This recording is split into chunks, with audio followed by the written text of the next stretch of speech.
میں نے ہوش سنبھالا تو ایک ہی فرد کو گھر میں پایا، وہ میرے اور میں اس کے دل و نگاہ کا مرکز بن گیا۔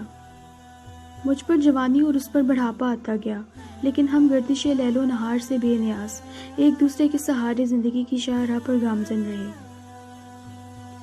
ہماری 30 سالہ زندگی میں مفارقت کی دیوار پہلی بار اس وقت حائل ہوئی جب میں اپنے فرائض منصبی کے سلسلے میں مشرقی پاکستان روانہ ہوا۔ جدائی کے 4 برسوں میں خواہ وہ مشرقی پاکستان کے پورا شوب ماحول میں گزرے ہوں یا بھارت کے تنگ و تاریک بندی خانوں میں، اس بہکرے شفقت کا سایہ ہمیشہ میرے ساتھ رہا۔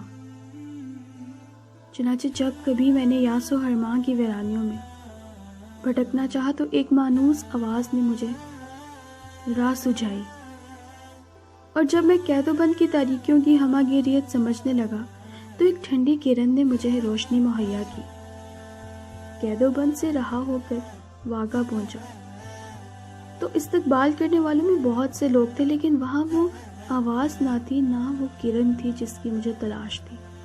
میں بھاگا بھاگا اس گاؤں میں پہنچا جہاں برسوں پہلے ہماری رفاقت کا آغاز ہوا تھا، لیکن وہاں بھی سنسان خاموشی اور مہیب اداسی کے سوا کچھ نہ تھا۔